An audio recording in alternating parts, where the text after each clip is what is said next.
Hello students, कैसे हैं आप सभी। मैं विकास राठौर स्वागत करता हूं talking text books living no child behind present from Kota to India teaching live, जहां पे आप लोगों को ओलंपियाड्स के साथ साथ स्कूल एग्जामिनेशंस की प्रिपरेशन करवाई जा रही है और इसके लिए मेरे साथ साथ बहुत ही औसम टीम आप लोगों को नजर आ रही होगी। अभी तक हम लोगों ने 7th क्लास के अंदर रेस्पिरेशन वाले चैप्टर को देखा है बेटा। आज हम उसी चैप्टर को आगे बढ़ाएंगे और उसकी हमारी आज कौन सी क्लास है, लेक्चर नंबर 3 है, जिसके अंदर हम लोग ये देखने वाले हैं कि ह्यूमंस के अंदर रेस्पिरेशन किस तरीके से हो रहा है। तो फटाफट से जहां पर भी आप उलझे हुए हो फटाफट से सुलझ जाओ, अपनी कागज कलम जो भी लेना है फटाफट से ले लो और उसके बाद में अपन आगे बढ़ेंगे। फटाफट फटाफट फटाफट जल्दी से आ जाओ, ओके। और आप लोगों को क्या करना होगा, वीडियो को लाइक करना है, शेयर करना है और चैनल को सब्सक्राइब कर देना है फटाफट, इसमें देर नहीं करनी, ओके। और अभी तक अगर किसी तरह की कोई प्रॉब्लम लग रही हो तो आप मुझे कमेंट कर सकते हो, ओके। फटाफट फटाफट जल्दी से। अब सबसे इंपॉर्टेंट बात जो मैं आप लोगों को पहले भी बता चुका हूं वो ये है कि आप लोगों को क्या करना होगा, टेलीग्राम को डाउनलोड कर लेना होगा। और टेलीग्राम को डाउनलोड करने का सबसे अच्छा फायदा क्या होगा, जो आप लोगों को यहां पे जितने भी सैंपल पेपर्स हैं, ओके, डीपीपी वगैरह है, इसके अलावा स्टडी मटेरियल है, आप इजीली उसको एक्सेस कर सकते हो और अपनी प्रैक्टिस बहुत शानदार और धुआंधार कर सकते हो, ओके। जिसका कोड आप लोगों को नजर आ रहा होगा t.me/ttb07। और यही चीज 6th क्लास के लिए अलग है, 7th के लिए अलग है, 8th के लिए अलग है, 9th के लिए अलग है और 10th क्लास के लिए अलग है। सभी क्लासेस के लिए अलग अलग है। फटाफट से एक बार देख लो फिर आगे बढ़ेंगे अपन, ओके।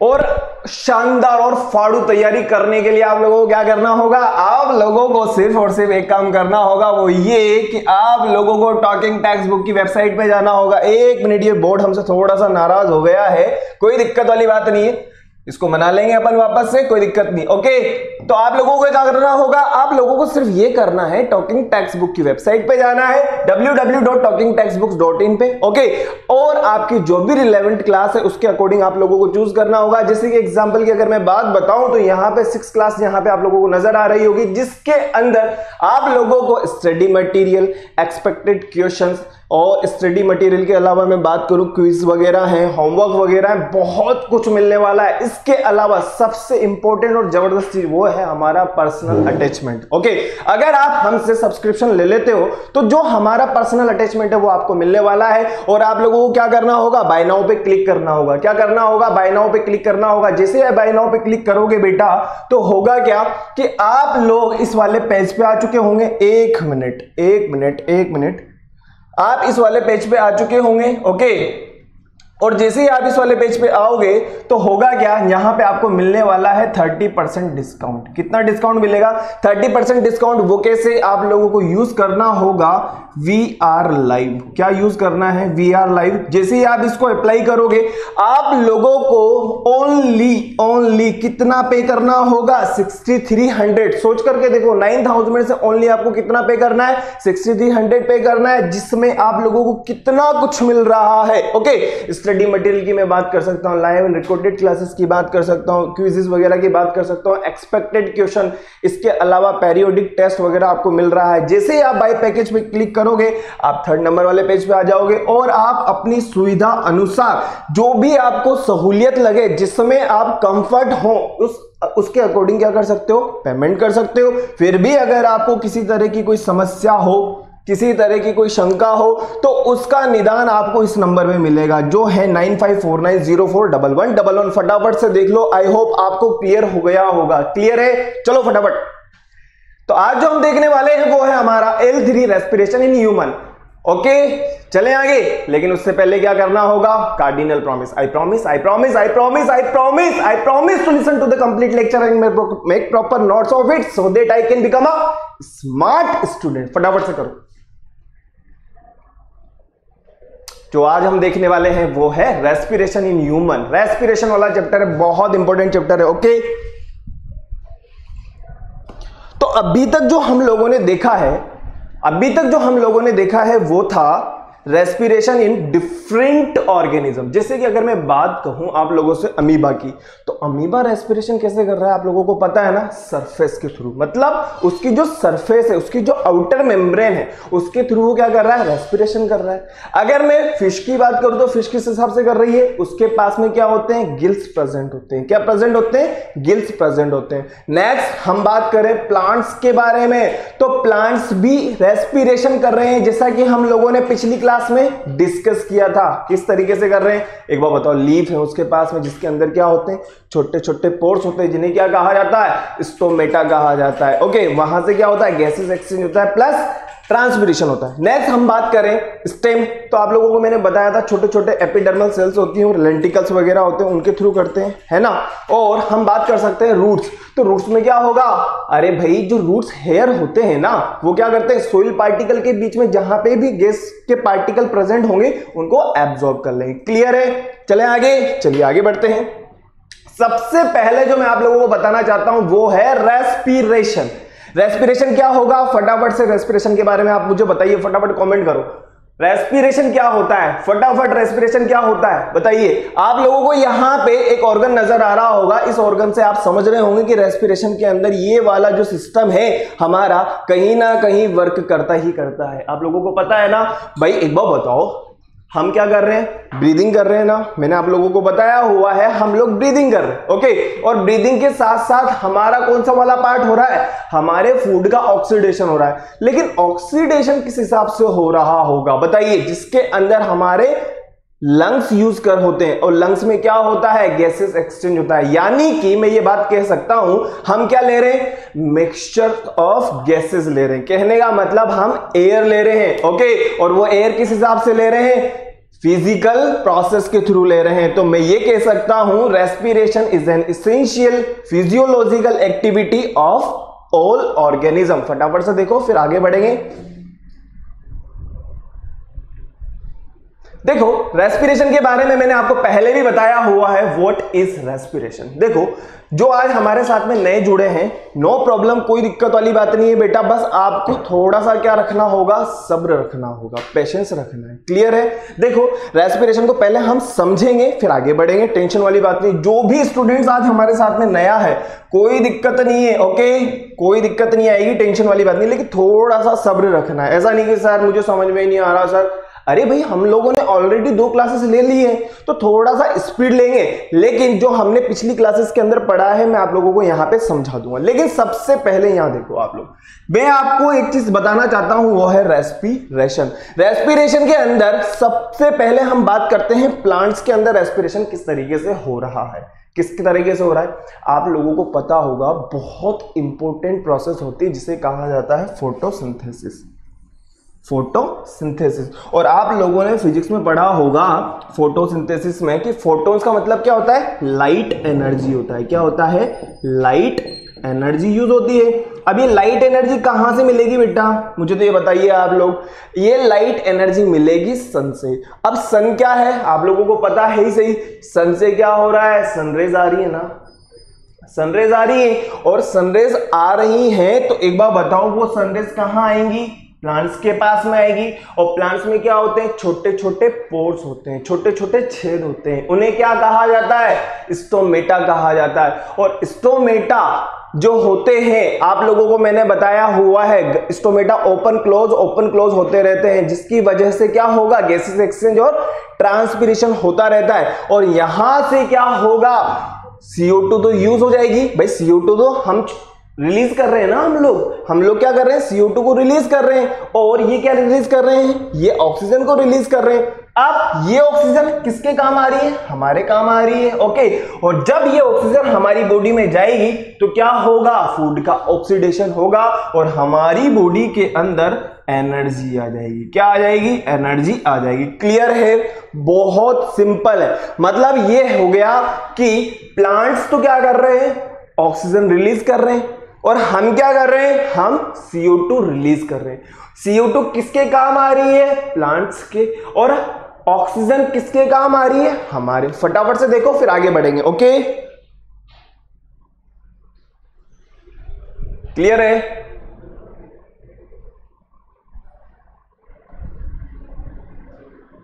चलें आगे, एक बार फिर से एक बार देख लेते हैं इसके अंदर हम लोग। तो क्या होगा बेटा, एनर्जी निकलेगी।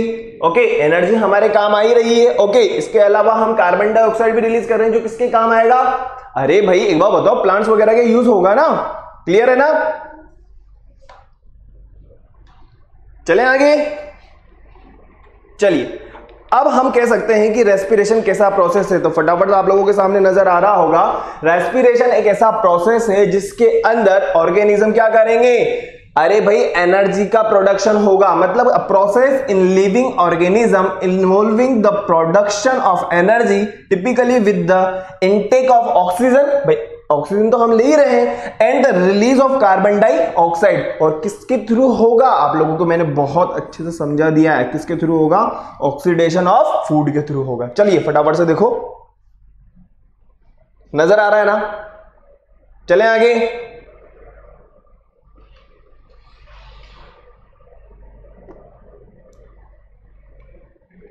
अभी तक हमने कुछ भी नया नहीं पढ़ा। अभी तक मैंने आप लोगों को जो पिछली 2 क्लासेस में पढ़ाया है उसी का ही रिवीजन करवाया।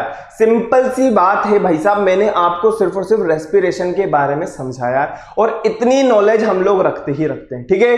तो आपको CO2 और ऑक्सीजन इन दोनों के बारे में समझ में आ गया होगा। इसके अलावा मैं ये भी कह सकता हूं कि भाई एक बार बताओ, ये जो गैसेस हैं इनके बैलेंसिंग का काम भी तो हो रहा है ना एक तरीके से।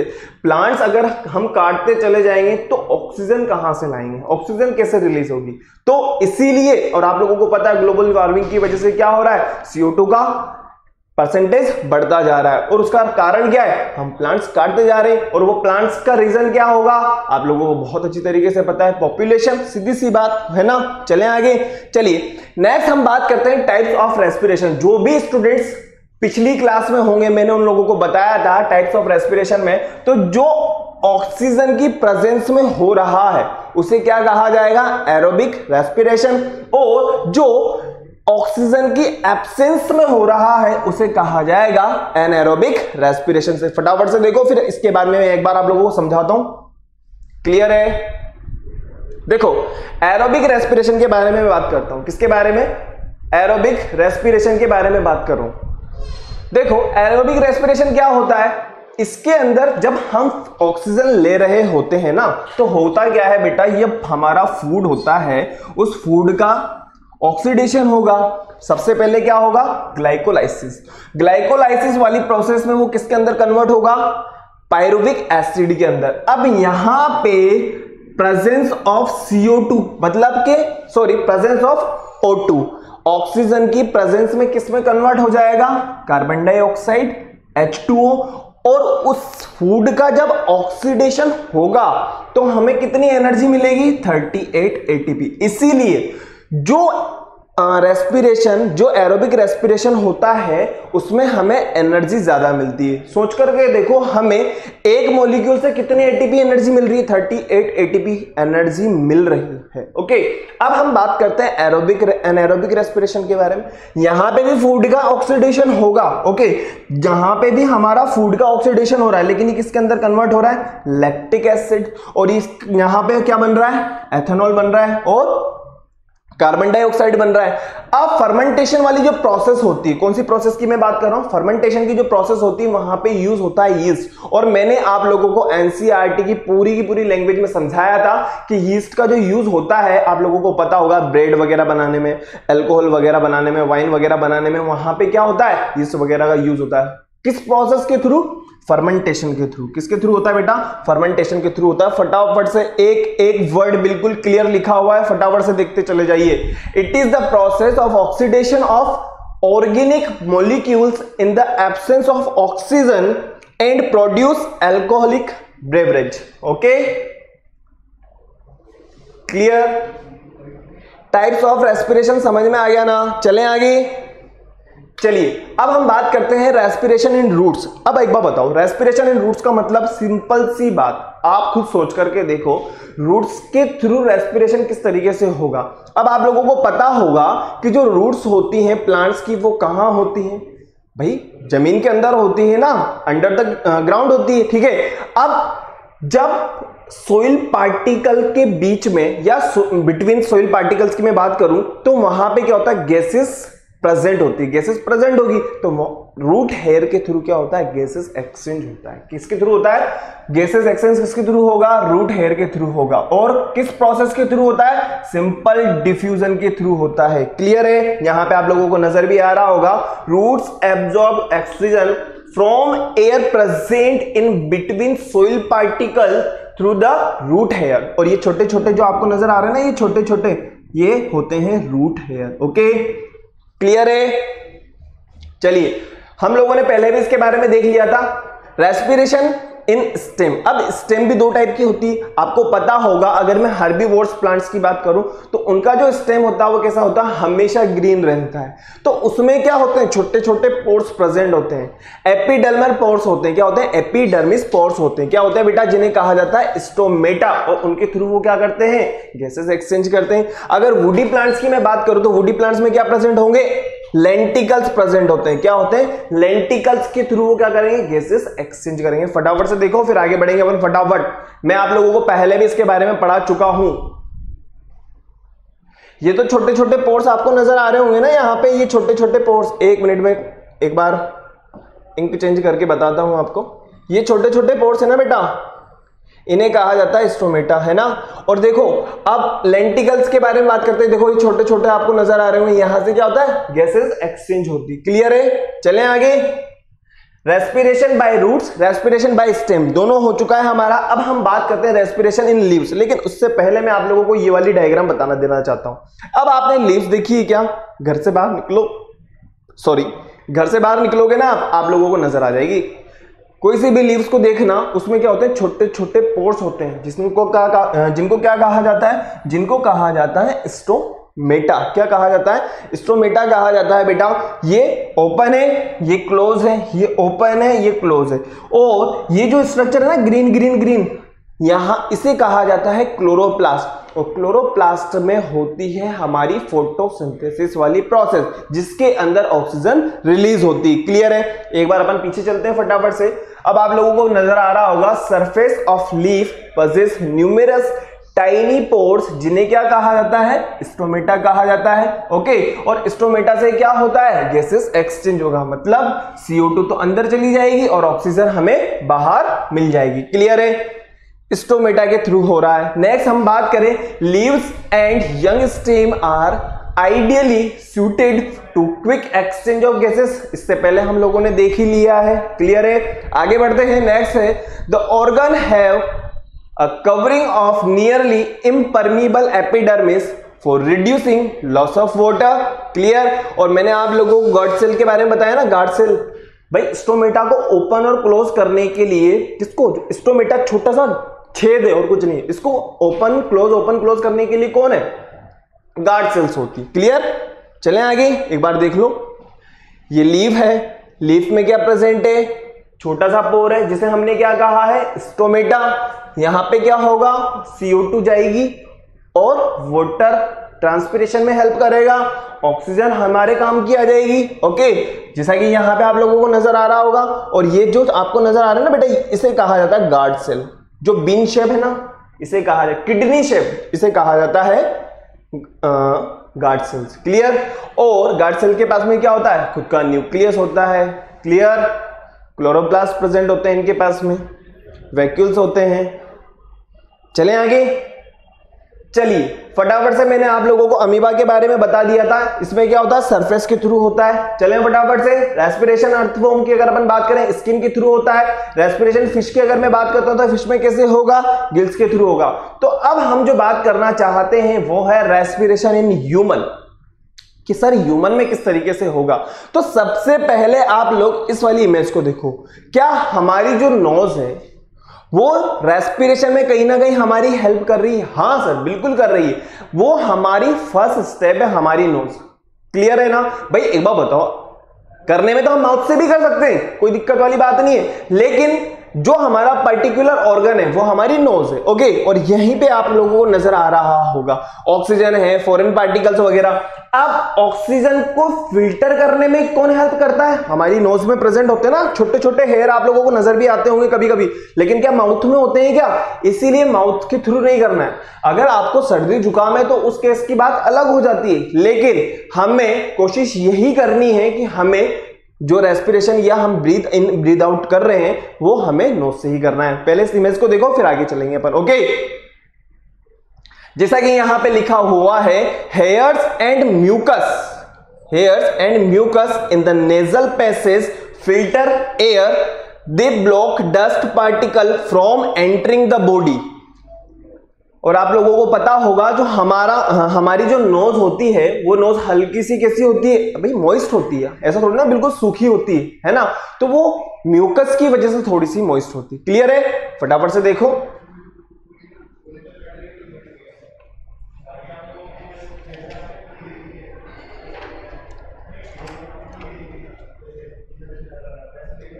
देखो रेस्पिरेशन की अगर मैं बात करूं तो रेस्पिरेशन को हम दो ट्रैक्ट के अंदर डिवाइड कर सकते हैं। क्लियर है? दो ट्रैक्ट के अंदर डिवाइड कर सकते हैं।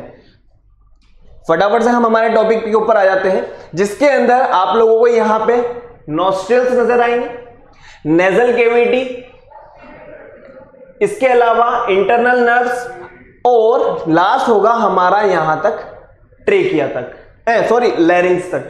अब उसके बाद की अगर अपन बात करें लोअर पार्ट, तो लोअर पार्ट के अंदर को कौन कौन सी चीजें आ जाएंगी? ट्रेकिया, लंग्स, और लंग्स के अंदर जितनी भी हैं ब्रोंकियोल्स, ब्रोंकाई, एल्वोलाई। क्लियर है? चलें आगे, चलिए आगे बढ़ते हैं। तो यहां पे आप लोगों को नजर आ रहा होगा डायफ्राम, ठीक है। Lungs reside inside the rib cage, जो रिब केज है हमारी, आप लोगों को नजर भी आ जाएगा, कोई दिक्कत वाली बात नहीं। आप अगर थोड़ा सा छू करके देखोगे ना तो रिब केज के अंदर हमारे लंग्स प्रेजेंट होते हैं। तो रिब केज क्या कर रही है? रिब केज उनको सपोर्ट प्रोवाइड कर रही है। कहने का मतलब, एक बार बताओ, किसी भी तरह की भाई वो तो क्या है, एक तरीके से ऑर्गन है, लेकिन उसको कहीं ना कहीं स्टेबल तो होना पड़ेगा ना। तो स्टेबल होने के लिए कौन हेल्प कर रही है? रिब केज हेल्प कर रही है। Lungs reside inside the rib cage about diaphragm, जो डायफ्राम हमारे नीचे वाले पार्ट में होता है, okay. Diaphragm inside the thoracic cavity, और थोरेसिक कैविटी में आप लोगों को पहले भी बता चुका हूं 7th क्लास में न्यूट्रिशन वाले चैप्टर में। ऊपर वाला जहां हमारा लंग्स है उसे तो बोला जाता है थोरेसिक कैविटी, नीचे वाले पार्ट को क्या कहा जाएगा? एब्डोमिन कैविटी, और उसके जस्ट नीचे वाले पार्ट को क्या कहा जाएगा? Lower part of abdomen cavity. चलें आगे, चलिए अब आप लोगों के पास में हमारा प्रॉपर टॉपिक आ चुका है। फटाफट से सबसे पहले हम इस डायग्राम को देखते हैं। सबसे पहले इस डायग्राम को देखिए आप लोग। नेजल कैविटी की मैं बात करूं या नॉस्ट्रिल की मैं बात करूं, जो आपको बाहर की तरफ, भाई एक बार बताओ, अगर हम बाहर की तरफ देखेंगे तो आपको दो छेद नजर आएंगे जिन्हें कहा जाता है नॉस्ट्रियल। क्या कहा जाता है बेटा? नॉस्ट्रियल कहा जाता है। क्लियर है ना? क्या कहा जाएगा? नॉस्ट्रियल कहा जाएगा, और बहुत इंपॉर्टेंट पार्ट होता है। अब इस नॉस्ट्रियल से क्या होगा? एयर अंदर की तरफ जाएगी। इस नोस्ट्रिल से क्या होगा? एयर अंदर की तरफ जाएगी, जिसे कहा जाएगा नेजल कैविटी। जब एयर अंदर चली गई तो कहां है? नेजल कैविटी के अंदर है, ओके। क्या है? नेजल कैविटी के अंदर है। अब नेजल कैविटी से होती हुई हमारी जो एयर है वो कहां आ जाएगी? फेरिंग्स के अंदर आ जाएगी। और मैंने आपको फेरिंग्स के बारे में बताया हुआ है, ये कौन सा पार्ट होता है?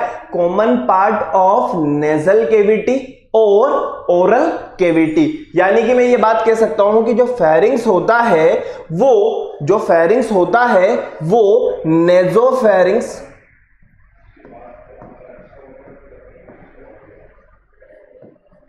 और ओरोफेरिंग्स, इन दोनों का कॉमन होता है। हम लोगों ने पहले भी देखा है।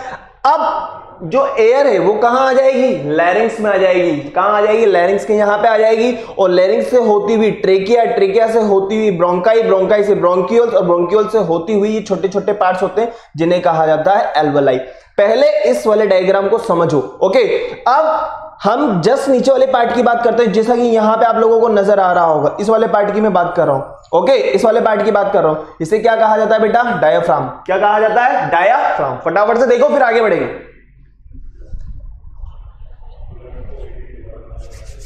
क्लियर? देखो एक्सटर्नल नोस्ट्रल की बात कर रहे हैं अपन, जो बाहर की तरफ है। भाई मैंने आप लोगों को नोस्ट्रल के बारे में समझा दिया है, ठीक है ना। First part of respiratory system, भाई बाहर की तरफ जो नजर आ रहा है ना वो पहला पार्ट होता है, पहला पार्ट है हमारे रेस्पिरेशन सिस्टम का। ओके, नेक्स्ट हम बात करें नेजल कैविटी। अब जो एयर है वो अंदर की तरफ चली गई, जो एयर है वो अंदर की तरफ चली गई है। The cavity is separated from oral cavity. मैंने आपको ओरल कैविटी के बारे में बताया हुआ है, माउथ वाली। Okay, oral cavity by means of hard and bony palate. भाई ऊपर की तरफ अगर मैं देखता हूं तो इसे क्या कहा जाता है, हार्ड या बोनी पैलेट कहा जाता है। क्लियर है ना। It is lined by ciliated columnar epithelial cells that are rich in mucus. It brings out warming, moist and sterilization of air. It contain hairs जो क्या करेंगे, एयर को फिल्टर करने का काम करेंगे। और यहां पे क्या प्रेजेंट होता है, म्यूकस प्रेजेंट होता है बेटा। क्या प्रेजेंट होता है, म्यूकस प्रेजेंट होता है। नेक्स्ट अपन बात करें इंटरनल नर्व्स। अब एयर अंदर आ चुकी है, मतलब अंदर की साइड की बात कर रहे हैं। Nasal cavity opens into it leads pharynx. Clear. Pharynx की अगर अपन बात करें, it is a common part between alimentary canal and respiratory system. I hope clear हो गया होगा एक एक वर्ड। एक्सटर्नल नोस्ट्रल क्या है, नेजल कैविटी क्या है, इंटरनल नर्व्स क्या है, फेरिंग्स क्या है, मैंने आप लोगों को क्लियर कर दिया है। और अगर कोई छोटा वर्ड है तो बेटा मैंने आपको बोल करके बता दिया है ना। चलो फटाफट से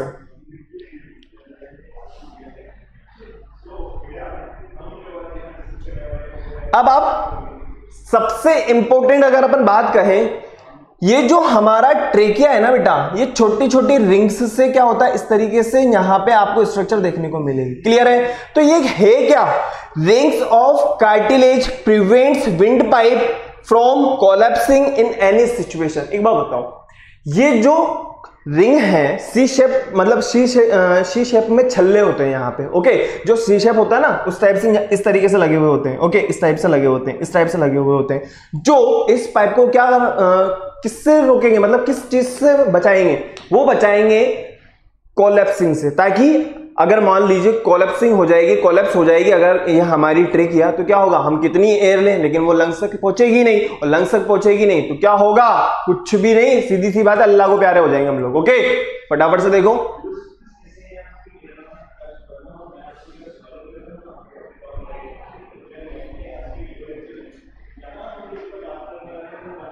चले,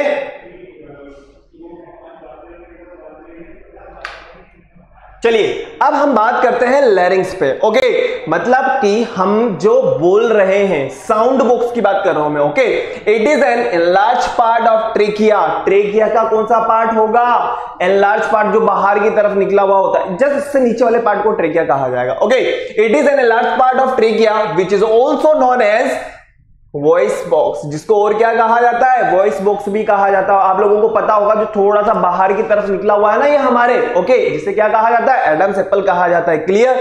नेक्स्ट अपन बात करते हैं, it produces voice bye passage of air between vocal cords. It contains 4 different types of cartilage, among them a C-shaped thyroid cartilage, जिसे क्या कहा जाएगा बेटा, एडम्स एप्पल कहा जाएगा। ओके, जो बाहर की तरफ निकला हुआ है। नेक्स्ट अब हम आ जाते हैं हमारे टॉपिक के ऊपर फटाफट से, जो ट्रेकिया है, आप लोगों को नजर आ रहा होगा, ये तो लैरिंग्स है ना, बाहर की तरफ निकला हुआ है। ठीक है, अब एक बात बताओ, समझने की कोशिश करो। पहले तो एपिग्लोटिस के बारे में हम लोग जानते हैं, जो हमारे फूड को क्या करेगा, एक बार बताओ, इसके अंदर जाने से रोकेगा। जब हमारा फूड यहां आ जाएगा तो इसको रोक देगा। इसके पीछे क्या है, इसोफेगस है। अब हम बात करते हैं लैरिंग्स। लैरिंग्स को और क्या कहा जाता है, वॉइस बॉक्स भी कहा जाता है, जो हमारे साउंड्स वगैरह पैदा कर रहा है। ठीक है ना।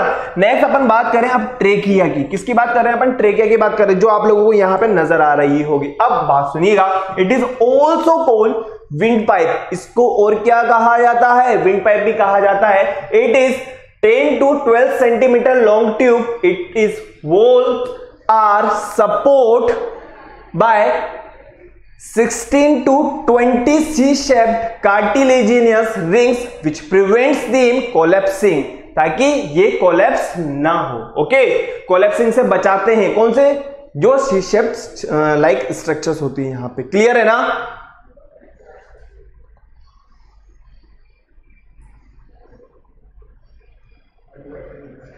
अब आप लोग देखिएगा, ये हमारी क्या है बेटा, ट्रेकिया है। अब ये ट्रेकिया दो पार्ट के अंदर डिवाइड हो गई है। ओके, इसे तो कहा जाता है ब्रोंकाई।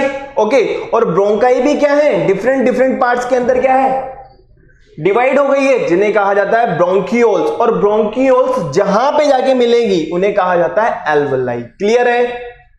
पूरा का पूरा क्लियर हो जाना चाहिए। ओके, एक्सटर्नल नॉस्ट्रल्स क्या होते हैं, नेजल कैविटी क्या है, फेरिंग्स क्या है, लैरिंग्स क्या है, ट्रेकिया क्या है, ब्रोंकाई क्या है, ब्रोंकियोल्स क्या है। ठीक है, अब फटाफट से लंग्स के बारे में फटाफट देखते हुए चलेंगे अपन। अब आगे बढ़ेंगे फटाफट। लंग्स की अगर मैं बात करूं, these are two light weight spongy pouches covered by a membrane called pleura.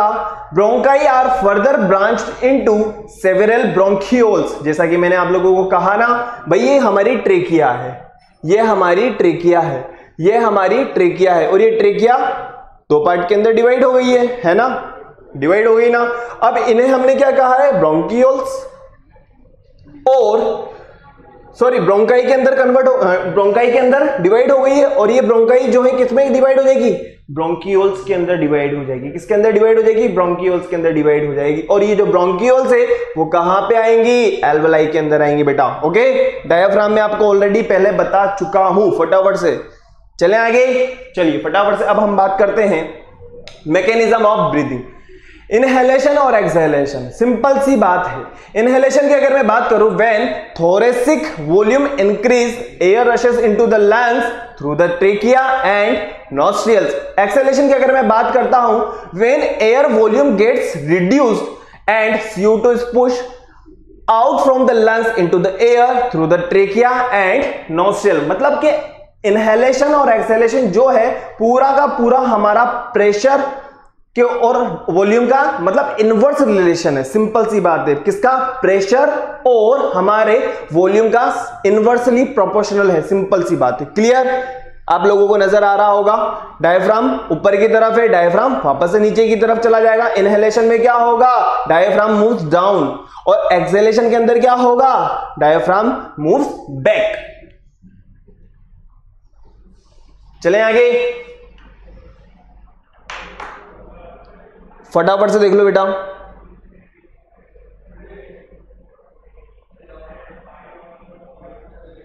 चलिए अब हम बात करते हैं मैकेनिज्म ऑफ गैसेस एक्सचेंज की। सर गैसेस एक्सचेंज किस तरीके से होती, तो आप लोगों को पता होगा हमारे ब्लड में क्या होता है, हीमोग्लोबिन होता है ना। और हीमोग्लोबिन में क्या होता है आप लोगों को पता होगा, आयरन होता है। ओके, क्या होता है, Fe होता है, जो क्या करेगा, एयर से क्या करेगा, ऑक्सीजन को छीन लेगा। और जितनी बिना काम की एयर है वो हमारी बॉडी में राउंड करके वापस बाहर की तरफ निकल जाएगी। मतलब कि उसके अंदर क्या होगा, CO2 सबसे ज्यादा होगा। तो वहां पे ऑक्सीजन कौन कंटेन कर रहा है, ऑक्सीजन के लिए हमारी कौन सी वाली सेल्स होती है, आप लोगों को पता होगा, रेड ब्लड सेल्स होती है। ओके, और हमारे ब्लड में क्या प्रेजेंट होता है, हीमोग्लोबिन, और हीमोग्लोबिन में क्या प्रेजेंट है, आयरन, जिसकी वजह से क्या होता है भाई, एक बात बताओ, वो ऑक्सीजन के साथ में बॉन्डिंग करेगी। क्लियर? और जैसे ही वो बॉन्डिंग करेगी और हमारी बॉडी को क्या मिल जाएगा, ऑक्सीजन मिल जाएगा। वही चीज यहां पे लिखी है, फटाफट से देखो। मैकेनिज्म ऑफ गैसेस एक्सचेंज की अपन बात करते हैं। When the air enters into the lungs through the nostril, trachea and bronchi. आप लोगों को पता है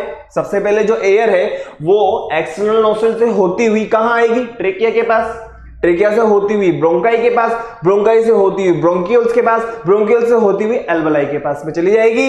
eight this place oxygen from air diffuse into the blood reaches to all cell and tissues.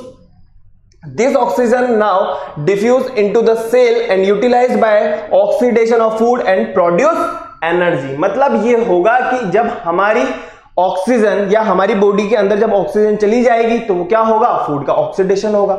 जब फूड का ऑक्सीडेशन होगा तो energy release होगी और वो एनर्जी हमारी बॉडी को मिल जाएगी। क्लियर? बस इतना ही है। और ये गैसेस एक्सचेंज की अगर अपन बात करें तो कहां पे होता है बेटा, एल्वेलाई के अंदर होता है। ओके,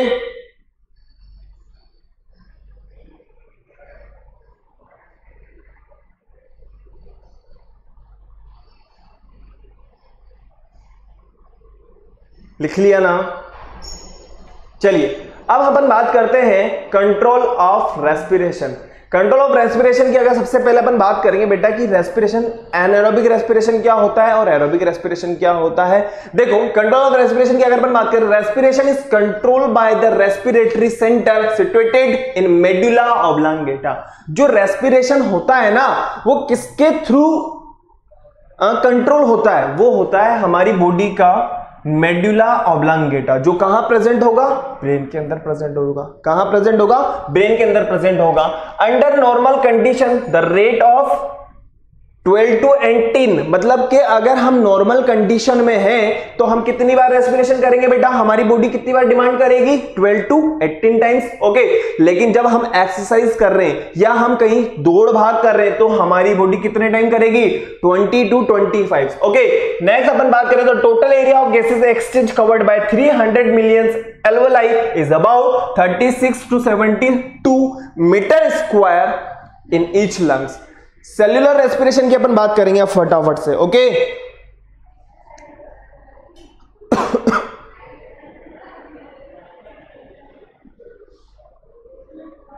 देखो बेटा सेल्यूलर रेस्पिरेशन की अपन बात करते हैं। सेल्यूलर रेस्पिरेशन की अपन बात करें तो एक बार बताओ, जो रेस्पिरेशन है हमने 2 टाइप्स देखे उसके, है ना, 2 टाइप देख लिए। पहले टाइप में हमने ये देखा कि एरोबिक रेस्पिरेशन क्या होता है। एरोबिक रेस्पिरेशन की अगर मैं बात करूं तो एरोबिक रेस्पिरेशन ऐसा रेस्पिरेशन है जो ऑक्सीजन की प्रेजेंस में होगा और हमारी बॉडी में कहां होता है, कहां पे हमें एनर्जी मिलेगी, माइटोकॉन्ड्रिया के अंदर। माइटोकॉन्ड्रिया में तो होता है, mitochondria is also known as power house of the cell. और अगर मैं बात करूं कि एनारोबिक रेस्पिरेशन कहां होगा, तो एनारोबिक रेस्पिरेशन होता है साइटोप्लाज्म के अंदर। कहां होगा, साइटोप्लाज्म के अंदर। बस यही है सेल्यूलर रेस्पिरेशन, जिसकी 3 स्टेप हैं, ग्लाइकोलाइसिस है, क्रेब्स साइकिल है और ETS है, इलेक्ट्रॉन ट्रांसपोर्ट सिस्टम। चलें आगे। चलिए अब कार्बोहाइड्रेट, मतलब कि मैं ये कह सकता हूं कि C6H12O6, मतलब कि ये क्या है, हमारा फूड है ना। अब इस फूड का क्या हो रहा है, ऑक्सीडेशन हो रहा है, ग्लूकोज का ऑक्सीडेशन हो रहा है, मतलब ग्लाइकोलाइसिस होगा। और ग्लाइकोलाइसिस होने के बाद में किस में कन्वर्ट हो जाएगा, पायरुविक एसिड में। अब in absence of oxygen, oxygen की एब्सेंस में क्या बन रहा है, अल्कोहल। इसके अलावा CO2 तो रिलीज हो रही है और कितनी एनर्जी मिल रही है, मात्र 2 ATP, ओनली 2 ATP हमें एनर्जी मिल रही है। अगर मैं यहां पे बात करूं in presence of oxygen, oxygen की प्रेजेंस की अगर मैं बात करता हूं तो यहां पे देखना बेटा CO2 रिलीज होगी, H2 रिलीज होगी, लेकिन हमें एनर्जी कितनी मिल रही है, 38 ATP मिल रही है। कितनी मिल रही है, 38 ATP मिल रही है। और आप लोगों को पता होगा कि ये कहां पे होता है, माइटोकॉन्ड्रिया में, और ये कहां होगा, साइटोप्लाज्म के अंदर। फटाफट से देखो, क्लियर है। चलें आगे। अब देखिए आप, ये एपिग्लोटिस है, जिसने क्या करा, फूड पार्टिकल्स को तो कहां पे भेज दिया, फूड पाइप के अंदर। और जब हम एयर लेंगे तो ये एयर कहां आ जाएगी, एक बार बताओ ना, लैरिंक्स से होती हुई ट्रेकिया, और ट्रेकिया से होती हुई ब्रोंकाई, ब्रोंकाई से होती हुई ब्रोंकियोल्स, ब्रोंकियोल्स से होती हुई एल्वेलाई के अंदर चली जाएगी। वही पूरा का पूरा सिस्टम बना हुआ है। ओके, जैसा कि आप लोगों को यहां पे नजर आ रहा होगा। ओके, देखो ये जो है पूरा का पूरा हमारा ट्रेकिया है बेटा। क्या है, ये पूरा का पूरा ट्रेकिया है। ट्रेकिया जो है 2 पार्ट के अंदर डिवाइड हो गया है। ओके, जिन्हें हमने क्या बोला है, ब्रोंकाई। ओके, और ब्रोंकाई जो है वो किसके अंदर कन्वर्ट हो गई है, ब्रोंकियोल्स के अंदर। और आप लोगों को पता होगा ये जो लास्ट स्टेज होती है इनकी, ये इस तरीके से एल्वेलाई होती है। और एल्वेलाई में क्या होता है, एक्चुअल गैसियस एक्सचेंज होता है। ओके, वहीं पर ही क्या होगा, जो एयर है उस एयर से ऑक्सीजन को ले लिया जाएगा। क्लियर है ना, देख लो फटाफट से, फिर आगे बढ़ेंगे अपन।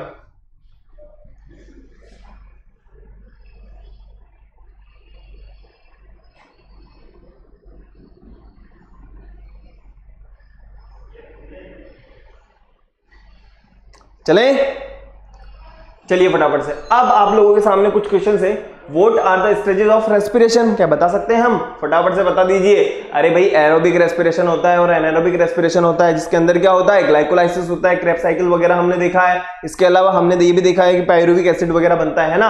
हाउ इज 38 ATP फॉर्म्ड, अरे भाई एरोबिक रेस्पिरेशन के अंदर होता है ना, और एनारोबिक रेस्पिरेशन में ओनली 2 ATP बनते हैं। क्लियर है ना। नेक्स्ट अपन बात करें एडिनोसाइन ट्राइफॉस्फेट होती है इसकी फुल फॉर्म, इसका फॉर्मूला क्या है, C10 S16 N5 O13 P3। Clear. चलिए अभी आप लोगों के लिए होमवर्क है बेटा, फटाफट आप लोगों के इन होमवर्क को नेक्स्ट क्लास के अंदर मैं डिस्कस करूंगा, ओके। लेकिन आप लोगों को फटाफट से एक बार देख लेना है। देखो ग्लोटिस, ट्रेकिया, एपिग्लोटिस, लैरिंक्स, मैंने आप लोगों को आज सारी की सारी चीजें पढ़ा दी हैं। क्लियर। नेक्स्ट अगर मैं बात करूं सेल्यूलर रेस्पिरेशन क्या होता है, एक्सटर्नल रेस्पिरेशन क्या होता है, इससे पहले वाली क्लास में मैंने आप लोगों को इन सभी चीजों के बारे में बताया था। वाइटल कैपेसिटी, टाइडल वॉल्यूम, ये थोड़ा सा आप लोगों को एक्स्ट्रा लग सकता है। एरोबिक रेस्पिरेशन के बारे में मैंने आप लोगों को बताया है। Maximum volume of air that can be release from the lungs, ये भी मैंने आप लोगों को बता दिया है, ओके। तो आप लोगों के लिए ये होमवर्क है बेटा, ओके। मैं नेक्स्ट क्लास में आप लोगों के साथ में इसको डिस्कस करूंगा। क्लियर।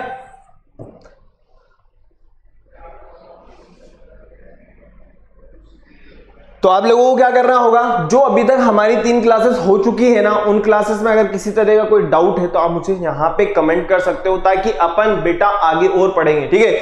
अभी हमारे पास में रेस्पिरेशन को लेकर के 2 क्लासेस और हैं, हमें एनसीईआरटी के सॉल्यूशंस वगैरह भी देखने हैं। इसके अलावा सबसे इंपॉर्टेंट वो है हमारी प्रैक्टिस, ओके। तो आप लोगों को फटाफट से एक काम करना है, वो ये कि वीडियो को लाइक करना है, शेयर करना है और चैनल को सब्सक्राइब करना है। और सब्सक्राइब करने के बाद में बेल आइकन प्रेस कर देना है, ताकि आपको नेक्स्ट वीडियो की टाइमली नोटिफिकेशन मिलती रहेगी, ओके। और सबसे इंपॉर्टेंट चीज वो ये कि आपको गूगल क्लासरूम पे आपका होमवर्क मिल गया होगा। नहीं मिला है तो आप एक बार चेक करिए, गूगल प्ले पे जाइए, वहां पे जाने के बाद में आपको गूगल क्लासरूम को डाउनलोड कर लेना होगा और आप लोगों को अपना होमवर्क सबमिटेड करना है, ठीक है। और सबसे इंपॉर्टेंट बात वो ये कि आप लोगों को टेलीग्राम को जल्दी से ज्वाइन कर लेना है, ताकि वहां पे जितने भी हमारे एक्सपेक्टेड क्वेश्चंस वगैरह हम लोगों ने आप लोगों के लिए प्रोवाइड कराए, आप इजीली उनको एक्सेस कर सको और अपनी प्रैक्टिस बहुत अच्छे से कर सको। Thank you very much.